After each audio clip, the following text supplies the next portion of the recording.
रोजगार बनेगा मुद्दा आपको लग रहा है? क्यों नहीं बनेगा? आज ये बताइए कि हमारे राज्य में टैक्स कितना आता है? ये इतना जंगल राज बोल दिए, इतना जंगल राज बोल दिए। 20 साल से मैं जंगल राज ही सुन रहा हूं कि बाहर के व्यापारी डर चुके हैं कि आज भी जंगल राज है, बिहार जंगल राज है, जंगल राज। ये कब उभरेगा? 20 साल तो आपके हाथ में था, 20 साल से आप चला रहे हो, अभी भी जंगल राज बोल के सारे व्यापारियों को, चाहे वो दिल्ली के व्यापारी हो या आउट ऑफ इंडिया के व्यापारी हो, कोई बिहार आना नहीं चाहता, क्योंकि इन लोगों ने इतना जंगल राज बोल दिया है कि आज भी व्यापारियों के दिल में डर पैदा हुआ है कि बिहार नहीं जाना है, जंगल राज है। तो अब कौन सा राज है? याद दिलाया जाता है ना कि आईएएस की पत्नी के साथ बिहार में क्या हुआ था, ऐसे सड़क चलते लोगों को उठा लिया जाता था, तो कई ऐसे मामले याद दिलाए जाते अच्छा, हैं। तो अब क्यों नहीं आ रहे हैं बताइए? अब तो इनका राज है, तो अब तो आ जाना चाहिए। 20 साल तो ये चला रहे हैं। अभी अडानी को जमीन दी गई तो उस पर हंगामा तो आप ही लोगों ने कर दिया ना कि 1 रुपए लीज पे अडानी को क्यों जमीन दे दी गई बिहार में? अभी सब विषय मुझे पता नहीं है, क्योंकि मैं तो 1 घंटे में चुनाव लड़ने आ गया, 1 ही घंटे में आ जाऊं, और पता नहीं भगवान क्या चाहता है। मैं सच पूछे तो राजनेता और राजनीति दोनों से दूर रहता हूं, और मैं कभी नहीं चाहता था कि मैं चुनाव लड़ूं और मैं राजनेता बनूं या नेता बनूं, कुछ नहीं। मेरी संगीत अच्छी है, मैं कलाकार बेहतर हूं, मैं कलाकार बेहतर और बनना चाहता हूं, प्रयास कर रहा था, लेकिन ठीक है, पता नहीं भगवान क्या चाह रहे हैं मुझसे, और मुझे उन्होंने भेज दिया और मैं आ गया। तो अब तो युद्ध में उतर गए हैं ना? ये मेरे लिए युद्ध नहीं है, जिसको युद्ध समझना है वो युद्ध समझे। ये लोगों की व्यवस्था की लड़ाई है, ये मेरा रवि भैया का प्रॉब्लम नहीं है। मेरा और रवि भैया का होगा, उनको मेरी बात बुरी लगी, मैं कभी माफी मांग लूंगा, लेकिन उनको इस समाज से माफी मांगनी चाहिए जिनके लिए वो 15 साल से केंद्र में। लेकिन राम मंदिर को लेकर टिप्पणी करने की क्या जरूरत थी? अभी मैं रिसर्च कर रही थी आपको लेकर, तो मैंने देखा कि कोई राजा राम करके फिल्म भी आने वाली है, जिसमें आई आपने है। हाँ, मेरी आई है फिल्म, आ गई फिल्म। इसमें कौन सा किरदार है आपका? राम बना हूं मैं। बताइए, राम का किरदार निभा रहे हैं, राजा राम फिल्म कर रहे हैं और राम जी के मंदिर को लेकर सवाल खड़े कर रहे हैं। यही तो मैं कह रहा हूं कि वो मुझे सनातनी मानने से इनकार कर रहे हैं, जबकि मैं राजा राम किया हूं। हाँ। वो कभी राजा राम फिल्म नहीं किए हैं। राम पे सबसे ज्यादा गाना गाने वाला मैं आदमी हूं। तो दिल से नहीं लगाया ना राम को, तभी तो ऐसे बोल रहे हैं। दिल मेरे दिल में है, राम मेरे दिल में है, कृष्ण मेरे दिल में है, सारे देवता देवी मेरे दिल में है। तो जीवन भर राम पे टेंट पे थोड़ी ना रहते। अच्छी बताइए, अगर राम मंदिर बीजेपी के शासन में बना है, उसको वो मुद्दा बनाकर उठा रहे हैं। अरे सीतामढ़ी में देखिए, सीता माता का मंदिर बिल्कुल बनना चाहिए। मेरे कहने का मतलब कि राम मंदिर भी बनाइए, सीता मंदिर भी बनाइए, आप कृष्ण मंदिर भी बनाइए, लेकिन मेरे कहने का मतलब कि आप अस्पताल भी बनाइए, आप कॉलेज भी बनाइए, आज फैक्ट्री भी बनाइए ना। लोगों को रोजी रोजगार कैसे मिलेगा? आप मुझे इतना बता दो कि राम मंदिर बना, हम पूज लेते हैं, पेट भर जाएगा हमारा? आस्था मन में होता है कि मंदिर में होता है? मुझे इतना बता दीजिए आप। दिल में होता है, मन में होता है, मंदिर में जाकर ईश्वर को नमन करता है आदमी। पूजने वाले ना घर में भी पूज के और बड़ा हो जाते हैं। तो मंदिर नहीं होना चाहिए? नहीं, बिल्कुल होना चाहिए। मैं कब कहा कि नहीं होना चाहिए, लेकिन सिर्फ मंदिर मस्जिद ही नहीं होना चाहिए, उसके साथ साथ लोगों के लिए व्यवस्था भी होनी चाहिए। बीमार होते हैं तो क्या मंदिर जाते हैं हम कि अस्पताल जाते हैं? मुझे बताइए। तो दोनों अलग अलग विषय है ना, दोनों अलग अलग विषय है, तो ये लोग उसको जब मुद्दा राम क्यों मंदिर बनाते नहीं था तब कौन सा अस्पताल यहाँ पर विपक्षी दलों की सरकार ने बनवा लिया? बनवा लेते, बड़ा बड़ा अस्पताल दिखा देते कि हमारे शासनकाल में देखिए कैसा अस्पताल बना। तब क्या हुआ? वो कह रहे हैं एम्स देने का काम हमने किया, बड़े बड़े अस्पताल देने का काम हमने किया, ये गिनाते हैं लोग एनडीए वाले। अच्छा ये बताइए, आज से 25 साल पहले का खेसारी हूं मैं? अभी नहीं ना, तो मैं 25 साल पहले की बात क्यों करूं? अभी जो समस्या है मैं उसकी बात करूंगा ना। अभी मैंने क्या किया है, वो मैंने क्या अर्जा है, मैं उस पर बात करूंगा ना। तो आप 25 साल पहले की बात क्यों करते हो? आप अभी की बात करो ना कि अभी आपने क्या किया है। तो अभी अगर किए हो तो बता दो कि मैंने ये किया, मैंने ये किया, मैंने ये किया, लोगों को रोक लिया, मैंने प्लान रोक दी, मैंने। अब सिर्फ यहाँ ट्रेन मिलती है, काश 12 जो ट्रेन खुली है बिहार के लिए, 12 फैक्ट्रियां लग गई होती, तो वो जो ट्रेन में भर के आते हैं, कम से कम वो 12 ट्रेन वाले कम से कम उस फैक्ट्री में काम करके अपने परिवार के साथ रहते। कम किया है, अगर लालू यादव राज से तुलना की जाए तो पलायन में काफी कमी आई है, ये नीतीश कुमार की ओर से ही कहा जाता है। अब मैं आ जाती हूँ दिनेश लाल यादव निरहुआ, उनकी ओर से आपको, वो खुद यादव समाज से आते हैं, आप भी उसी समाज का हिस्सा हैं, वो आपको यदमुल्ला बता रहे हैं, कह रहे हैं वो यदमुल्ला हो गया है। बड़े भाई हैं, वो प्यार करते हैं मुझसे, वो बड़ा भाई हो गए। बिल्कुल बिल्कुल, उनका योगदान मेरे जीवन में बहुत है। मेरी फिल्म जब रिलीज नहीं हो रही थी, साजन चले ससुराल पहली फिल्म थी मेरी 2011 की। हाँ, तो उन्होंने पेमेंट दिया था रिलीज करने के लिए। अच्छा, तो उनका योगदान है, ठीक है, वो बड़े भाई हैं, बोल रहे हैं। कभी ऐसे बोला नहीं, लेकिन राजनीति में आने के बाद शायद उनको मैं बुरा लगने लगा। उनको लग रहा है कि आप राम जी के खिलाफ नहीं, शायद मैं अगर बीजेपी में गया होता तो ऐसी बातें नहीं होती। वो भी मुझे प्यार करते, और ऐसे शब्द का उच्चारण कभी नहीं करते मेरे लिए, क्योंकि मैं हमेशा दमदार तरीके से बोले हैं यदमुल्ला अच्छी आपको। बात है, कम से कम उस लायक तो हूँ, मैं कुछ तो बना, मैं कुछ तो बना। यदमुल्ला ये कोई शब्द ही नहीं है। क्या जो मुल्ला है वो हमारे देश के नागरिक नहीं है? क्या मुसलमान हमारे देश के इंसान नहीं है? मैं अपने जाति चाहे धर्म का कोई मानता ही नहीं, मैं सिर्फ एक इंसान के तौर पे इंसान को मानता हूँ। शायद उनको लगता होगा हिंदू मुसलमान सिख ईसाई दुनिया जहान, बट मुझे लगता है कि मैं आज सारे समाज में जाता हूँ, मुझे अपने बेटे की तरह हर आदमी प्यार कर रहा है, तो मैं कैसे कह दूं कि ये मेरे जात का नहीं है और मेरे धर्म का नहीं है? ये बात तो आपकी बहुत सही है, लेकिन बिहार में बिना जाति की पॉलिटिक्स कहाँ होती है? जाति और धर्म इस राज्य की कड़वी हकीकत है। जब टिकट भी दिया जाता है तो देख कर दिया जाता है कि कौन सी जाति कहां पर ज्यादा है, वहां पर दे दो, और वहां पर ये उसके लिए है जिसको नेता बनना है। मुझे नेता बनना ही नहीं है, मैं बेटा बन के जीवन चलाना चाहता हूँ। जिनको नेता बनना है उनको जाति देखकर दी जाती है। जिसको अपने राजनीति को बिजनेस बनाना है ना, उनको उनके दिमाग में ये बातें होगी कि नहीं मुझे चुनाव जीतना है, ना मेरी जीत की खुशी है ना मेरी हार की गम। जिस दिन छपरा बेहतर हो जाएगा ना, उस दिन मैं जीत जाऊंगा। अभी तो चुनाव का रिजल्ट नहीं आया, अभी तो वोट पड़ना है, तब तक हार का गम की भी बात करने लगे। वो बात कह रहा हूं मैं, अब इस तरह की बातें आप करेंगे, लोग कहेंगे देखिए इनको लग रहा है कि अब कठिन सीट पर उतार दिया आरजेडी ने। नहीं तो ये क्या कठिन कर मेरे लिए सकते हैं? कठिन कुछ नहीं है जीवन में। अच्छी बताइए, अगर कठिन है तभी तो लड़ने में मजा आ रहा है।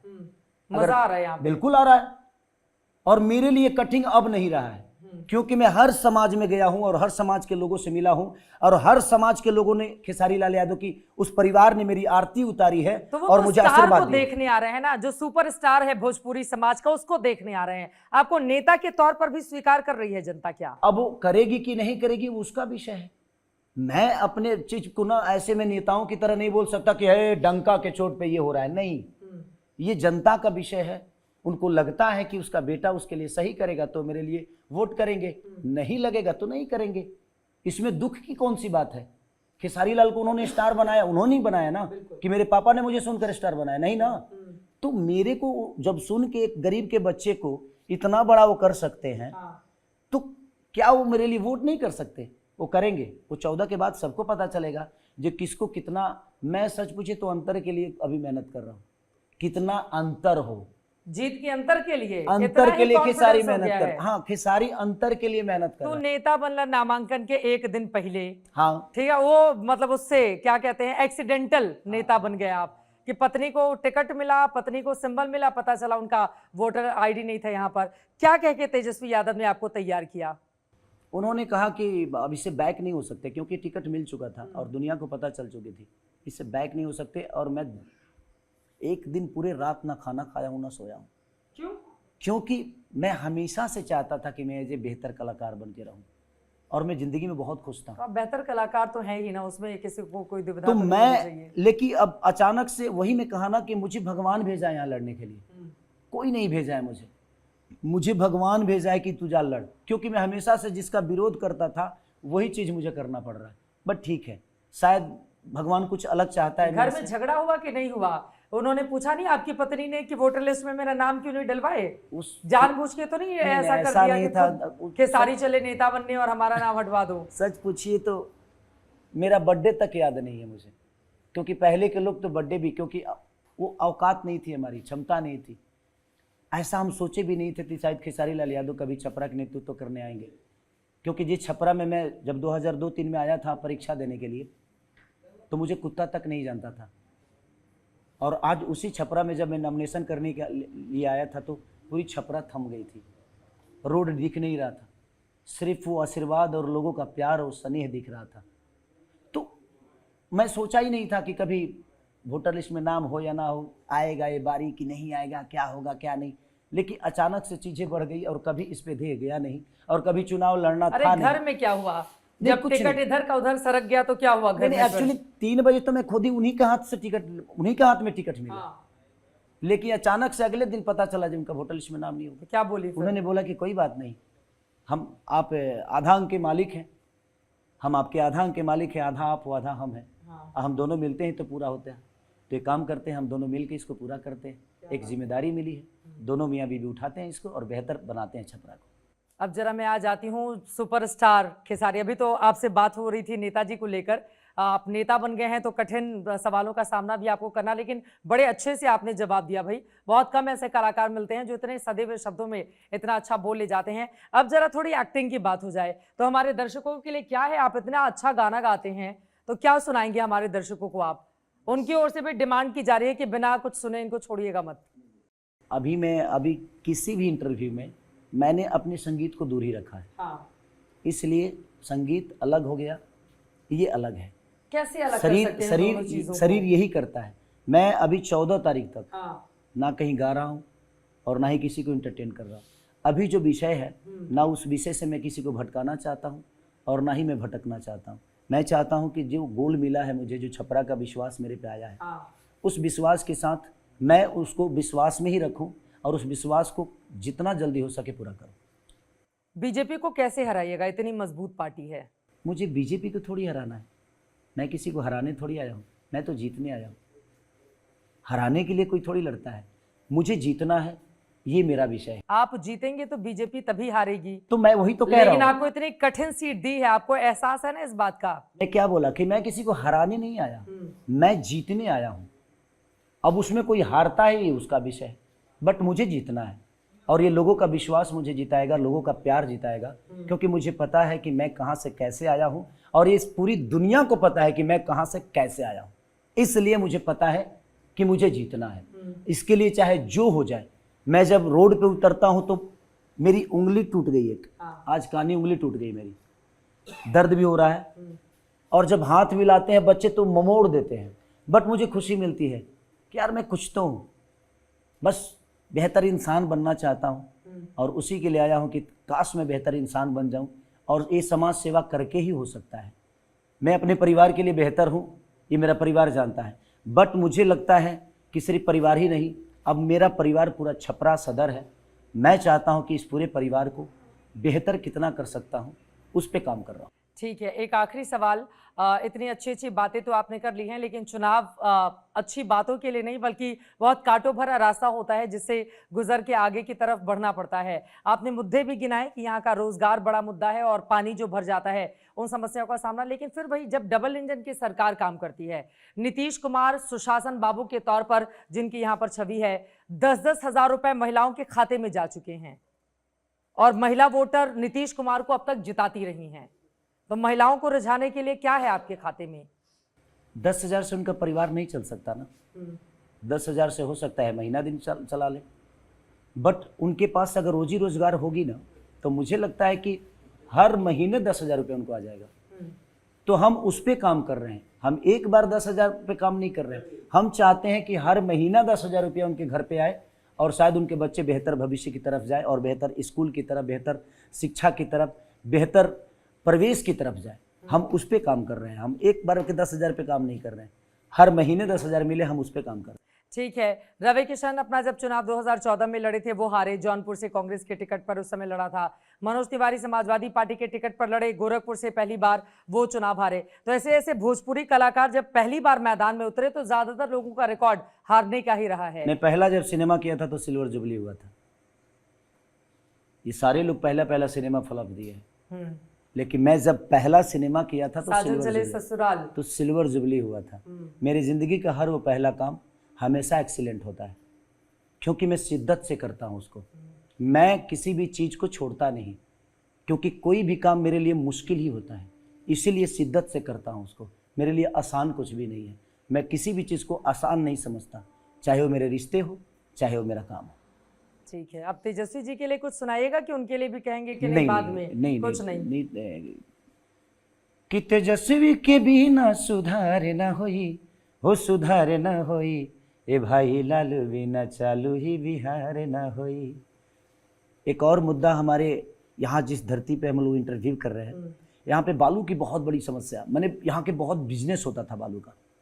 आज के डेट में सच पूछिए तो करोड़ों लोग, या मुझे लगता है कि करोड़ों नहीं लाखों लोग बेरोजगार हो गए सिर्फ बालू बंद होने की वजह से। जो डेली 1,000-2,000 रुपये कमा लेते थे, यहाँ ट्रक चालक जितने भी हैं जिनके पास ट्रक है, 8-8 करोड़ रुपए इन्होंने चालान भरा है। सोचिए हमारा बिहार किस हालत में है कि जो टोकरी से ढोते थे बालू वो भी आज घर बैठ गए। तो इन्होंने सिर्फ छीना है, दिया कुछ नहीं है।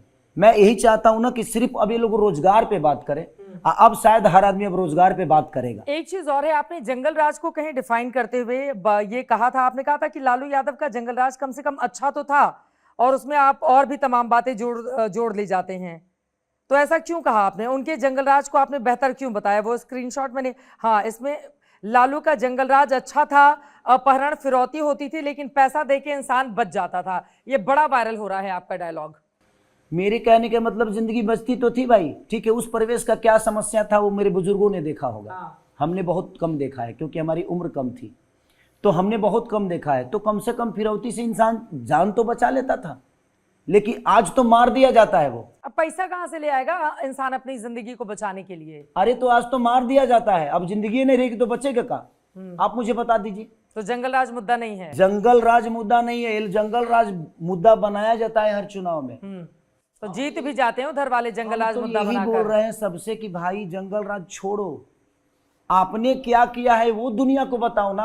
आपने कितनी फैक्ट्री लगवा दी, आपने कितना कॉलेज दे दी, आपने कितना अस्पताल दे दिया, कितना रोजगार दे दिया, ये क्यों नहीं बताते? आपने 20 साल में क्या किया है अपना गिनाओ, जो बीत गया उसको छोड़ दो। अब आप अलग चेहरा हो, वो चेहरा अलग था, लेकिन आपने क्या किया? जैसे मैं कहूं कि मेरे घर पे ये होता था, मेरे भाई ने ये किया, मेरे भाई ने वो किया, मेरे भाई ने वो किया, मैंने क्या किया बेहतर वो हमें बताना पड़ेगा ना। तो जब आप तुलना करेंगे अपने भाइयों की तभी तो अपने आप को बेहतर बता पाएंगे ना। अरे तो इसीलिए दो अलग अलग सरकारों की तुलना की जाती है और बताया जाता है कि ये 2 सरकारों का कार्यकाल था, दोनों में बेहतर कौन था। ठीक है, तो आप जंगल राज की बात कर लेते हैं, तो आप ये भी बता दो कि आपने क्या किया है। आप बताओगे ना कि आपने क्या किया है। आपने बेरोजगारी रोक दी? नहीं। क्या बेहतर स्कूल दिया? नहीं। इनके बच्चे तो विदेश में पढ़ते हैं, तो ये जब अपने बच्चों के लिए बेहतर स्कूल नहीं बना पाए तो क्या हमारे बच्चों के लिए बना पाएंगे? आपने स्कूल की बात कही, जल्दी से कार्यक्रम खत्म हो रहा है। स्कूल का बस्ता लेकर प्रशांत किशोर आए हैं। अब आपका एक पुराना बयान था जिसमें आपने उनकी तारीफ की थी पीके की। आज भी मैं तारीफ कर रहा हूं उनकी, वो बेहतर है, उनका सोच बिहार के लिए बेहतर है। प्रशांत किशोर का बिल्कुल बेहतर है, अच्छी सोच के साथ अच्छी सोच है उनकी। उनके शब्दों के साथ मैं बहुत खुश रहता हूँ। जो भी देखिए, मैं हर उस आदमी के साथ हूँ जो रोजी रोजगार पे बात करता है, जो समस्या को हल करने की बात करता है। तो उनके उम्मीदवार को हराने के लिए फिर क्यों चुनावी मैदान में हैं? उनके उम्मीदवार अगर पीके इतना अच्छा काम कर रहे हैं तो उनकी भी तो उम्मीदवार हैं यहाँ से। बिल्कुल है। हाँ, फिर लोकतंत्र है, सबको लड़ने का आजादी है भाई। अब ये कहिए कि वो खड़े हैं तो आप क्यों खड़े हैं? प्रशांत किशोर का भाषण आपको पसंद आता है? बिल्कुल अच्छा लगता है। देखिए, भाषण तो तभी आदमी बेहतर कर सकता है जब उसके मन में कोई कटक होगी या उसके मन में कहीं ना कहीं दर्द होगा बिहार को लेके। वो बिहार को लेकर जीते हैं बेचारे, और मैं उनके शब्दों के साथ हमेशा खुश रहता हूं। ऐसा नहीं कि मैं राजनीति में आ गया हूं तो किसी को जो बेहतर है उसको भी बुरा बना दूं। बहुत निशाना साधते हैं, जो गले में आप तेजस्वी यादव की फोटो लगाए हैं, बहुत ज्यादा निशाना साधते हैं तेजस्वी यादव पर प्रशांत किशोर। ये उनका विषय है और उनका विषय है। मुझे जो बेहतर लगता है मैं उसके साथ। अरे वो आपके नेता है ना। कोई मेरे बड़े भाई भी तो हैं, मेरे बड़े भाई भी हैं, वो भी मेरे बड़े भाई हैं, मेरे प्रशांत किशोर जी भी बड़े भाई हैं। तो मेरे कहने का मतलब मेरी क्षमता नहीं है, क्योंकि ये लोग राजनीति को समझते हैं, मैं नहीं समझता। तो प्रशांत अच्छा काम कर रहे हैं, लेकिन जीतेंगे क्या होगा? उनके जितना हारना अलग विषय हो गया, जितना हारना अलग विषय हो गया, वो बात की बात है। बट अगर कोई बेहतर है तो क्या हमें उसे बेहतर नहीं बोलना चाहिए? ठीक है, चलिए, वक्त हमें इतनी की इजाजत देता है। खेसारी लाल यादव, बहुत धन्यवाद आपका एबीपी न्यूज से बातचीत करने के लिए। कुल मिलाकर इनसे बातचीत का जो लब्बो लुआब निकला है वो ये है कि ये एक्टर और सिंगर की तरह ही ज्यादा बातचीत करना चाहते हैं। खूब अच्छी अच्छी बातें, सबसे रिश्ता जोड़ ले रहे हैं, वो इसलिए ताकि फिल्मों की तरह इनकी राजनीति भी हिट होती रहे। लेकिन छपरा के मैदान में जनता को करना है फैसला, वो कितने वोट देगी और मार्जिन से, क्या बड़े मार्जिन से इनको जिताएगी, इस पर हमारी नजर बनी रहेगी। चर्चा पे चित्रा में दीजिए इजाजत। देश और दुनिया की तमाम खबरों के लिए आप देखते रहिए एबीपी न्यूज।